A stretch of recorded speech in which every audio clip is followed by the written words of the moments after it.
ఏంటి నువ్వు చూసుకోలేవా? అయ్యో చూసుకోలేదండి, ఈసారి ఖచ్చితంగా చూసుకొని గుర్తాను. మీరు వెళ్ళండి.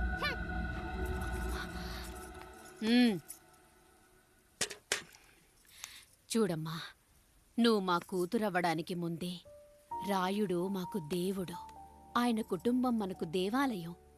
వాళ్ళు కొట్టినా తిట్టినా మనం అరవకూడదమ్మా.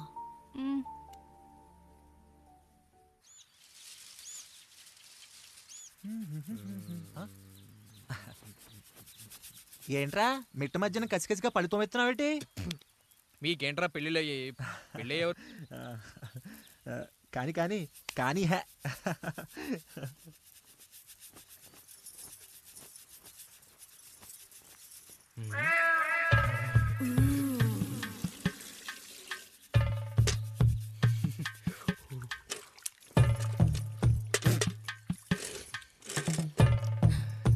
ఏంటండి?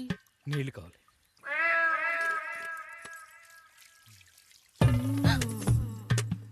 ఆయన కుటుంబం మనకు దేవాలయం.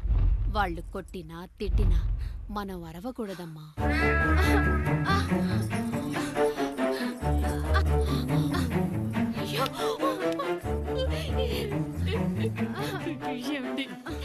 ఏదో ఒకటి చెయ్యండి మీరు. వద్దు పండు, పెద్ద ఆయన దగ్గర మాటొస్తూ.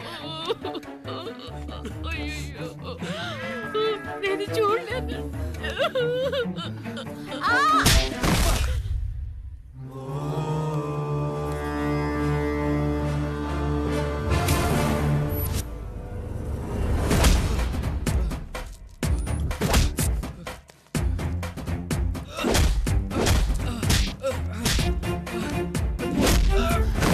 అయ్యో అనియా అనియా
నీతి లేని కుక్క, మా ముందు 7 తరాలు హత్యలు, దొంగతనాలు, వ్యభిచారాలు చేశాం, కానీ ఒక అమ్మాయిని మానభంగం చేసినట్టు చరిత్రలో లేదు. ఈ వంశంలో మొట్టమొదటిసారి ఎవ్వరూ చేయని పని నువ్వు చేసి గొప్పోడివైపోతే మేమంతా చూస్తూ ఊరుకుంటామనుకున్నావా? రేపు పొద్దున వీడిని పంచాయతీకి పిలిచి ఈ రాయుడు తీర్పిచ్చేంత వరకు లక్ష్మి వాడిని ఇంట్లో కూడా రానివ్వకు.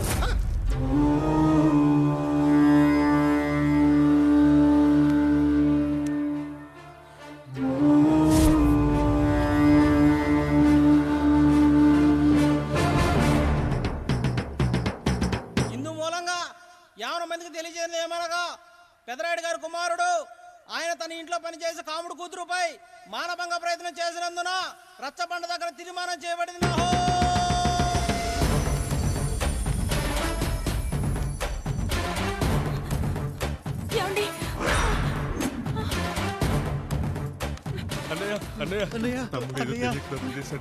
మన కుటుంబ గౌరవం నీ చేతిలో ఉంది, దయచేసి.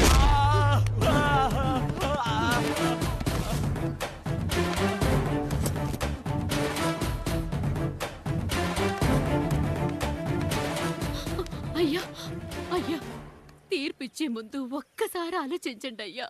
ఎంతైనా మనింటి బిడ్డయ్యా. అవునయ్యా, అన్యాయం జరిగింది మా బిడ్డకి. చిన్నబాబు ఏదో చిన్న తప్పు చేశాడని.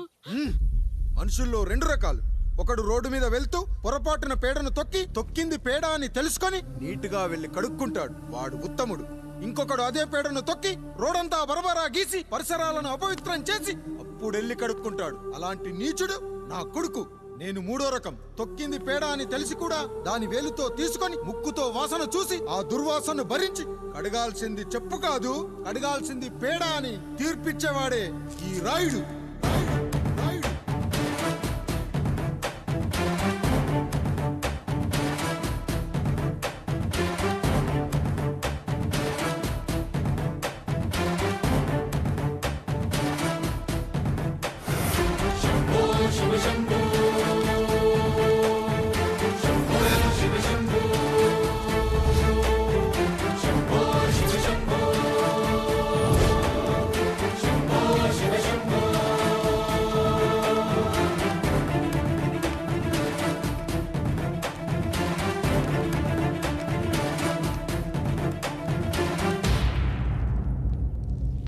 అయ్యా, మీ కుటుంబానికి ఈ పరిస్థితి వస్తుందని అస్సలు ఊహించలేదయ్యా. పచ్చటి పుచ్చకాయలో పుచ్చుంటుందేమో గాని పచ్చని మీ సంసారంలో ఇలా మీ తమ్ముడు గారు కొన్ని తరాలుగా మా వంశం ఈ ఊరిని పరిపాలిస్తుంది. మా వంశానికి స్త్రీలంటే ఎంత గౌరవమో తెలుసా? ఆడవాళ్ళు వంటింటి కుందేళ్లు కాకూడదని మా ముత్తాత గారు పెళ్లి కూడా చేసుకోలేదు. మా తండ్రి గారు పాపారాయుడు ఎవడో ఒకడు ఒక స్త్రీని మోసం చేసి కడుపు చేస్తే ఆ కథ విని ఆ పుట్టిన పిల్లాన్ని ఆ మోసగాడికి ఇచ్చేసి ఆమెను పెళ్లి చేసుకుని ఆమెకు కొత్త జీవితాన్ని ఇచ్చాడు. నేను కూడా నా వంతు సహాయంగా కొంతమంది స్త్రీమూర్తులను పెళ్లి చేసుకుని వాళ్లకు జీవితాన్ని ఇవ్వాలనుకున్నా. అలాంటిది నా వంశంలో ఇలాంటి చీడ పురుగు పుట్టాడు. నా తమ్ముళ్లాంటి కాముడు మా పనోడు వాడి కూతురుపై అత్యాచారం చేయబోయాడు. ఒక్కసారి నీ చెప్పేది వినండి. ఛీ! నీచుడా, ఈ రాయుడిచ్చే తీర్పును ఆపే శక్తి ఎవరికీ లేదు.